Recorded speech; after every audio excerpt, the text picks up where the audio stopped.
Avoir besoin de rien attire tout. À première écoute, ces mots paraissent absurdes. Ils vont à l'encontre de tout ce qu'on nous a enseigné, contre la frénésie de la vie moderne, contre la croyance que pour avoir plus, il faut vouloir plus, courir après plus, saisir plus. Mais prends un instant. Imagine la possibilité qu'en te vidant de tout désir, le monde entier commence à couler vers toi. Imagine qu'en lâchant prise sur tout ce à quoi tu t'accroches, tu reçoives enfin tout ce que tu poursuis. Imagine un lac immobile à l'aube. L'eau est intacte. Sa surface est un miroir parfait du ciel au-dessus. Dans ce calme, il n'y a aucune distorsion, aucune turbulence, seulement de la clarté. Ce lac est ton esprit lorsqu'il relâche ses efforts fébriles. Le lac n'essaie pas de refléter, il reflète simplement, sans effort. De la même manière, quand tu abandonnes la lutte sans fin du désir, la vie commence à te renvoyer l'abondance, l'amour, la paix et les opportunités sans résistance. Et pourtant, voici le paradoxe. Comment l'absence de désir peut-elle apporter l'abondance? Comment ne pas chercher peut-il mener à recevoir? N'est-ce pas l'effort et l'ambition qui créent le succès? N'est-ce pas la faim qui pousse à l'accomplissement? Depuis des siècles, les sages, les mystiques et les philosophes répondent différemment. Ils murmurent une vérité plus profonde. L'acte même d'avoir besoin, de saisir, de désirer, nous aveugle à la plénitude qui nous entoure déjà. En courant, nous dépassons l'oasis. En nous agrippant, nos mains restent fermées aux dons que la vie offre. Ceci n'est pas un appel à l'apathie, ni à l'indifférence. C'est un appel à abandonner la fièvre de l'attachement, à desserrer la poigne du désespoir et à entrer dans la clarté tranquille de la confiance. Quand tu relâches le besoin de contrôler les résultats, quand tu cesses d'exiger que la vie plie à tes attentes, une chose étrange et belle se produit. La vie commence à se plier vers toi. Des portes s'ouvrent que l'effort seul ne pouvait forcer. La paix surgit là où régnait l'anxiété. Ainsi, dans cette vidéo, nous allons marcher sur un chemin qui semble presque inversé. Nous allons explorer pourquoi l'abandon n'est pas faiblesse, mais force. Pourquoi le vide n'est pas manque, mais espace. Pourquoi lâcher prise n'est pas perdre, mais recevoir. À travers les traditions, bouddhisme, taoïsme, soufisme, mysticisme chrétien, nous retrouvons ce même paradoxe répété encore et encore. Et aujourd'hui, tu verras pourquoi. Alors, prends une profonde respiration, imagine ce lac immobile, et tandis que la surface s'éclaircit, prépare-toi à entrer dans une sagesse plus ancienne que le temps, car en n'ayant besoin de rien, tu attires déjà tout. Imagine un voyageur solitaire traversant un vaste désert. Le soleil brûle impitoyablement au-dessus, le sable brûle sous ses pieds, et chaque pas semble plus lourd que le précédent. La soif lui déchire la gorge, et les yeux à moitié aveuglés par la chaleur, il fixe une vision scintillante au loin, une oasis, de l'eau, de l'ombre, du réconfort. Juste un peu plus loin, se dit-il. Au-delà de cette dune, je trouverai ce que je cherche. Mais peu importe la distance parcourue, l'oasis recule, comme une cruelle illusion. Elle danse à l'horizon, sans jamais arriver, promettant toujours, mais retenant toujours. Pas à pas, le voyageur devient consumé par le désir, par le désespoir, par la croyance que la paix se trouve quelque part juste hors d'atteinte.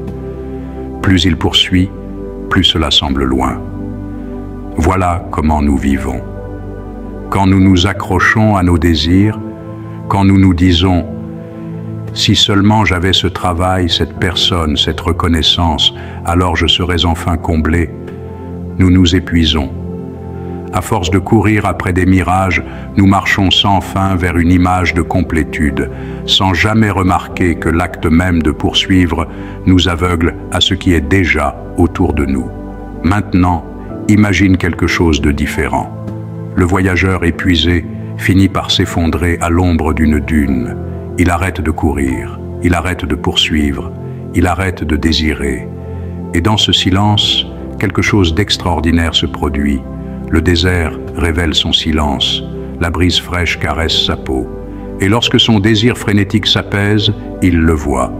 L'oasis a toujours été là, non pas au loin, mais juste devant lui. Le poète soufi Rumi a exprimé ce mystère dans des mots qui frappent comme la foudre. Quand je cours après ce que je crois vouloir, mes jours sont un four d'angoisse et de douleur. Si je reste assis dans ma propre patience, ce dont j'ai besoin vient à moi, sans douleur. L'oasis apparaît quand nous cessons de courir. Ce que nous pensions devoir exiger du monde est souvent déjà offert, mais notre désespoir nous en rend aveugles. Le tourment du voyageur n'était pas le désert, mais sa propre insistance à croire que la complétude se trouvait au-delà de l'horizon. Le moment où il relâcha cette croyance, le mirage se dissipa et la vérité apparut.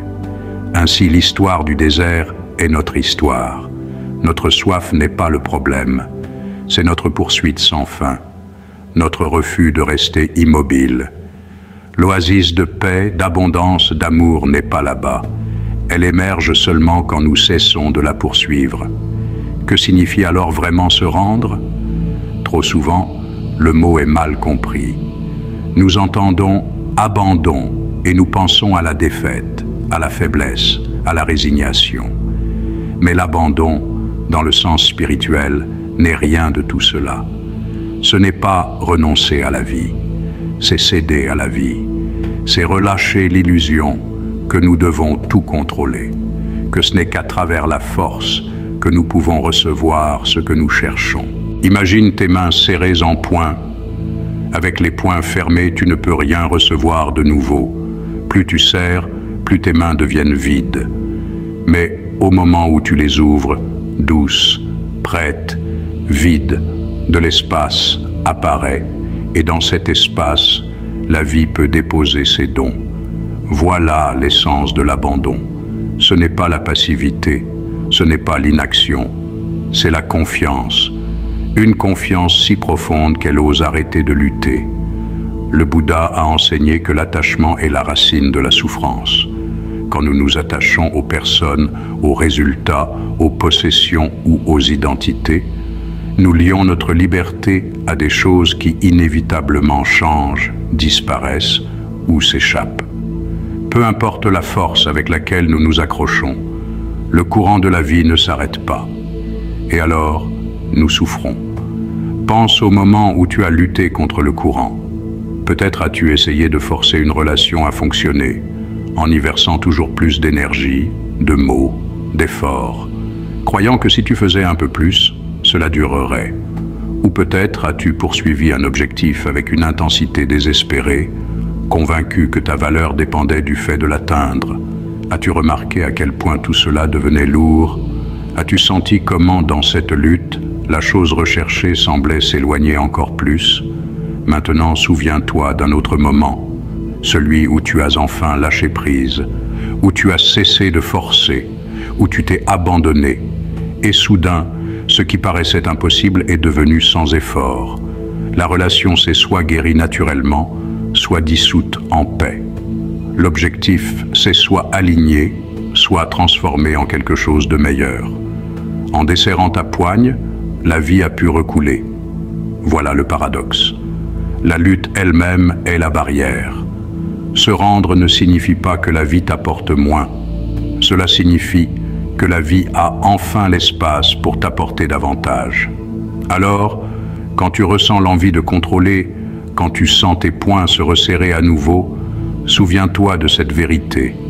Se rendre n'est pas une chute dans la faiblesse. C'est une ouverture vers la force.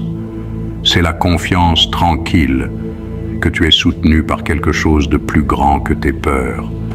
Et dans cette ouverture, l'abondance commence à couler. La sagesse de l'abandon et du non-attachement n'est pas confinée à une seule culture ni à une seule époque. C'est une vérité universelle murmurée à travers les siècles, répétée dans des langues différentes, mais portant le même battement de cœur. Le paradoxe de n'avoir besoin de rien pour recevoir tout est le fil d'or qui traverse les enseignements les plus profonds du monde.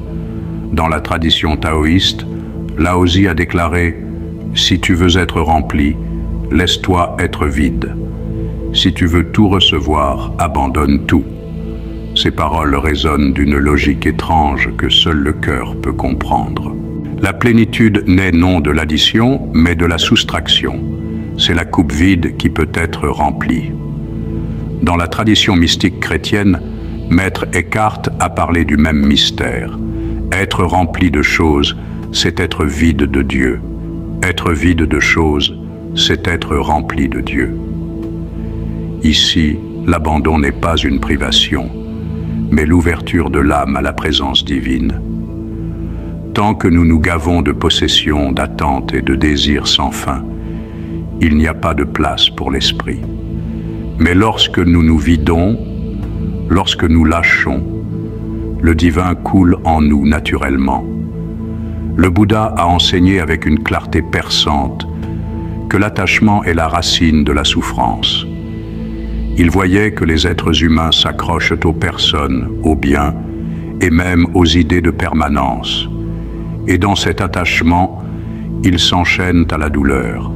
La libération, enseignait-il, ne vient pas en ajoutant plus, mais en lâchant prise, en reconnaissant que toutes choses sont impermanentes, que rien ne nous appartient, et que la paix naît quand nous cessons de nous agripper. Et écoute encore les mots de Rumi, le poète soufi, dont les vers dansent entre le désir et le relâchement. Laisse-toi silencieusement attirer par l'étrange force de ce que tu aimes vraiment. Cela ne te mènera pas sur la mauvaise voie. Rumi ne nous appelle pas à poursuivre, mais à faire confiance, à permettre à l'appel de l'amour, de la vérité, du divin de nous attirer sans résistance. À travers le taoïsme, le christianisme, le bouddhisme et le soufisme, le même message résonne. Le vide n'est pas un manque, c'est un espace pour l'éternel, pour la paix, pour la vérité. En n'ayant besoin de rien, nous recevons tout. Alors demande-toi, qu'est-ce qui remplit ta coupe? Et es-tu prêt à la vider, juste assez, pour que quelque chose de plus grand puisse y être versé? Nous entrons maintenant dans le plus profond des mystères, le vide. Pour la plupart des gens, le mot lui-même fait peur. Vide, creux, stérile. Nous craignons le vide parce que nous le confondons avec le néant. Pourtant, dans les enseignements des mystiques et des sages, le vide n'est pas une absence, c'est une origine, c'est le ventre de la création, l'espace infini d'où tout surgit. Laozi le décrivait comme le Dao éternel. Le Dao est comme un puits, utilisé sans jamais être épuisé. Il est comme le vide éternel, rempli de possibilités infinies. Le vide n'est pas un manque, c'est un potentiel. C'est le silence avant la musique, la toile blanche avant la peinture, la terre fertile avant la graine. Sans le vide, il ne peut y avoir de naissance. Rumi nous rappelait « Ne pleure pas. Tout ce que tu perds revient sous une autre forme. Ce que nous relâchons dans le vide n'est pas détruit. Il est transformé. La perte d'une forme fait place à une autre. Le vide est le grand alchimiste, prenant ce qui est abandonné et le remodelant en une nouvelle vie. Héraclite, le philosophe grec, disait « L'univers est en constant changement. Tout s'écoule, tout change. » Le vide est l'endroit où ce changement se produit. L'intervalle entre l'ancien et le nouveau. L'espace où le renouveau commence. Ce qui ressemble à rien est en réalité la porte vers tout. Les mystiques chrétiens ont aussi parlé de ce vide sacré. Maître Eckhart enseignait que l'âme est comme un miroir. Elle ne peut refléter la lumière divine que lorsqu'elle est libérée du brouillard du désir. Le vide n'est pas une blessure, mais un récipient. En relâchant, nous créons un espace pour que le divin habite en nous. Et dans le bouddhisme, ce mystère est appelé shunyata, vacuité. Mais le Bouddha était clair. Le vide n'est pas l'annihilation. Ce n'est pas le nihilisme, c'est la liberté. Le vide signifie que toutes choses sont fluides, impermanentes, interconnectées. Quand nous voyons la réalité comme dépourvue d'essence fixe, nous nous éveillons à sa vraie plénitude toujours changeante. Ainsi, le vide n'est pas à craindre, il est à embrasser. C'est la chambre silencieuse où la création s'agite, la pause cosmique qui donne naissance à tout mouvement. Et lorsque nous nous permettons de reposer dans ce vide, nous nous alignons avec le rythme même de l'univers. Alors, la prochaine fois que la vie semble t'enlever quelque chose, souviens-toi, tu ne tombes pas dans le néant. Tu retournes à l'espace fertile où tout est possible. Le vide n'est pas ton ennemi, c'est le berceau de ton devenir. À partir du vide, de ce sacré espace d'ouverture, naît l'art de l'action sans effort. Dans le taoïsme, cette sagesse est appelée Wu Wei, littéralement non agir. Mais ne te trompe pas, ce n'est pas de la paresse ni de l'inaction. Wu Wei n'est pas l'absence d'action, mais la présence d'alignement. C'est l'action qui coule si naturellement avec le rythme de la vie qu'elle ne demande ni force, ni tension, ni lutte. Laozi écrivait « Le Dao ne fait rien, pourtant rien n'est laissé inachevé. Pense à une rivière, elle ne lutte pas pour atteindre la mer, elle se plie, elle se courbe, elle contourne les rochers et les obstacles, et pourtant, sans force, elle trouve toujours son chemin jusqu'à l'océan. De la même manière, quand nous nous mouvons avec le courant de la vie plutôt que contre lui, tout s'accomplit avec une étrange facilité, sans effort. Rumi a exprimé cette vérité autrement. Ne bouge pas comme la peur te fait bouger. Bouge comme l'amour te fait bouger. La peur est l'énergie de la contrainte, de l'attachement, de la poursuite de ce qui s'échappe. L'amour est l'énergie de la confiance, du flux, de l'abandon à quelque chose de plus grand. Quand nous bougeons par amour, nos pas sont guidés par une force bien au-delà de l'esprit anxieux. Vois la différence. Quand tu agis par désespoir, tes actions sont lourdes, résistantes, épuisantes. Mais quand tu agis à partir du calme, du vide, de la confiance, il y a de la légèreté, de la grâce. Tu prononces les bons mots sans les avoir planifiés.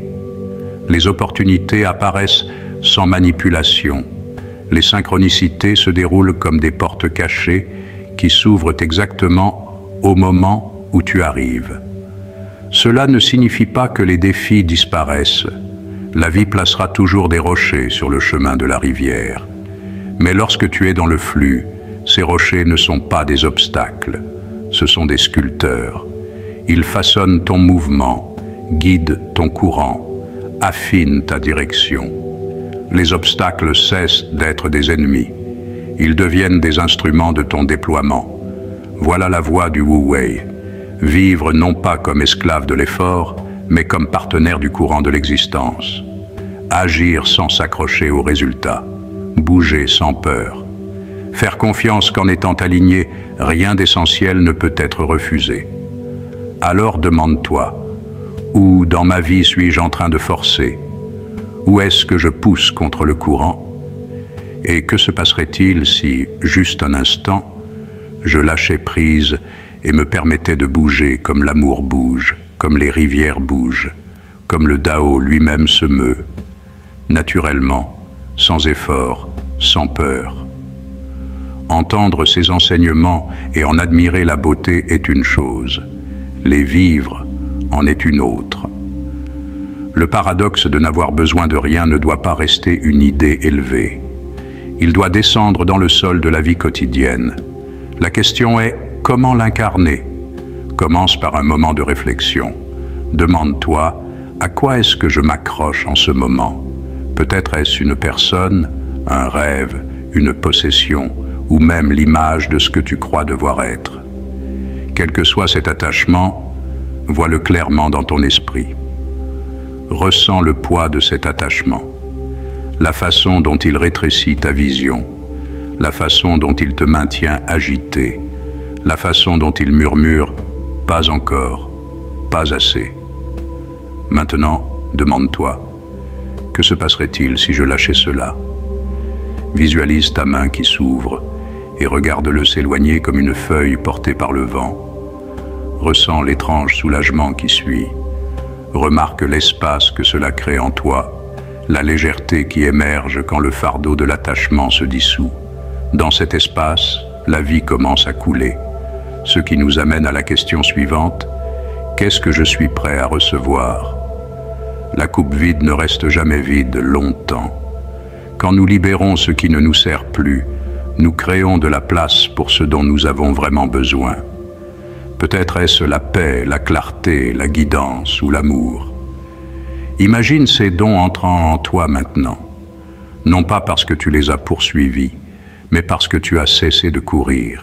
Voilà comment le paradoxe se vit, instant après instant. En lâchant le superflu, nous invitons l'essentiel. En abandonnant le contrôle, nous recevons la liberté. En n'ayant besoin de rien, nous découvrons que tout ce que nous avons toujours désiré commence à nous trouver. Vivre ce paradoxe au quotidien ne signifie pas abandonner l'action. Cela signifie infuser l'action de confiance au lieu de désespoir. Cela signifie avancer avec la vie au lieu de lutter contre elle. Cela signifie se souvenir à chaque choix que l'oasis n'est pas au loin, mais ici, dans l'immobilité qui attend. Au cœur de cet enseignement se trouve la confiance. Confiance que la vie n'est pas contre toi, mais pour toi. Confiance que lorsque tu lâches prise, le courant te porte exactement là où tu dois aller. Et surtout, confiance en la présence, en la puissance du moment que tu vis maintenant. Beaucoup de nos souffrances viennent de l'abandon de cette présence. Nous habitons le passé, rejouant nos regrets et nos blessures anciennes, ou nous sautons dans le futur, nous accrochant à des résultats qui n'ont pas encore vu le jour. Les deux sont des formes d'évasion, et toutes deux nous aveuglent à la richesse de ce qui est ici, maintenant. La présence dissout l'illusion du manque. Quand tu habites pleinement ce moment, tu vois que rien ne manque, et quand tu vis à partir de la présence, les synchronicités apparaissent. Ces mystérieuses coïncidences que nous appelons hasard. Des portes s'ouvrent sans effort, des conversations arrivent au moment parfait, des opportunités se déroulent comme si elles avaient été chorégraphiées par une main invisible. Ce ne sont pas des accidents, c'est l'univers qui chuchote. Fais-moi confiance, tu es guidé. Le mystique chrétien Maître Eckhart comparait l'âme à un miroir. Un miroir couvert par le brouillard du désir ne reflète rien clairement. Mais quand le brouillard se lève, quand l'esprit se vide, le miroir devient radieux, capable de refléter la lumière divine. Il en est de même de nos vies. Quand nous nous vidons du désir frénétique, la clarté de la présence permet au divin de se révéler à travers nous. La pratique est simple, même si elle n'est pas facile. Reste ici, respire, observe, fais confiance. En ce moment, tu es exactement là où tu dois être. Alors, faisons descendre ces vérités du domaine de la philosophie jusque dans le sol de notre vie quotidienne. Comment n'avoir besoin de rien se manifeste-t-il dans les moments ordinaires de nos vies? Comment l'abandon façonne-t-il notre manière d'aimer, de travailler, de marcher dans le monde? Commençons par les relations. Trop souvent, nous nous accrochons aux autres par peur.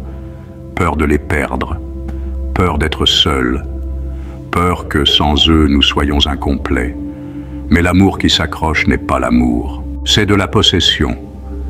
L'amour qui abandonne, qui laisse de l'espace, est un amour qui respire.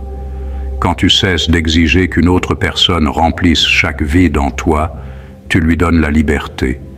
Et dans cette liberté, la véritable intimité fleurit. Considère le travail. Beaucoup d'entre nous poursuivent le succès avec désespoir, croyant que si nous forçons plus, si nous travaillons plus, si nous dépassons chaque limite, alors enfin nous nous sentirons dignes. Mais la vérité est que la valeur ne s'obtient pas, elle se réalise. Quand tu agis depuis l'alignement plutôt que depuis l'anxiété, ton travail gagne en puissance. Tu crées non pas par peur de l'échec, mais par joie d'exprimer. Ironiquement, c'est là que le succès arrive le plus naturellement. Et sur le chemin spirituel, la leçon est la même. La prière, la méditation, la dévotion ne consistent pas à exiger des réponses de Dieu ou à essayer de plier l'univers à ta volonté. Elles consistent à te vider pour que le divin puisse couler à travers toi. Maître Eckhart disait « Plus nous avons du monde, moins nous avons de Dieu. Moins nous avons du monde, plus nous avons de Dieu. » Quand tu lâches, tu ne perds pas. Tu crées de l'espace pour ce qui est éternel. Alors, l'intégration signifie ceci. À chaque instant, demande non pas « que puis-je obtenir ?» mais « que puis-je relâcher ?» Dans chaque choix, souviens-toi du paradoxe. Plus tu desserres ta poigne, plus la vie dépose dans tes mains ouvertes. Nous revenons maintenant au paradoxe par lequel nous avons commencé. Avoir besoin de rien attire tout. Ce qui paraissait autrefois impossible, même absurde, commence maintenant à révéler sa vérité. Car tu l'as vu dans le voyageur du désert, qui n'a trouvé l'oasis qu'en cessant de courir. Tu l'as vu dans les enseignements de Laozi, du Bouddha, de Rumi, Descartes. Des voix venues de tous les temps, répétant la même chanson éternelle. Tu l'as vu dans le miroir de ta propre vie, dans les moments où lâcher prise a apporté la paix, où l'abandon a apporté la clarté. La vérité est simple. Ce que tu désires n'est jamais en dehors de toi. Il ne vit pas à l'horizon lointain, attendant d'être poursuivi. Il surgit quand tu arrêtes de courir. Il s'écoule quand tu relâches ta prise. Il apparaît quand tu crées de l'espace dans le silence de l'abandon. La plénitude de la vie ne s'obtient pas par la lutte. Elle se révèle dans l'immobilité. Alors, en sortant de cette réflexion, garde une leçon tout près de toi, la confiance. Confiance que l'univers ne retient rien, mais attend que tu t'ouvres. Confiance que tu es déjà suffisant. Confiance que le calme de ton être est l'aimant de l'abondance. Prends une dernière profonde respiration. Relâche ce à quoi tu t'accrochais. Ressens l'immensité qui demeure.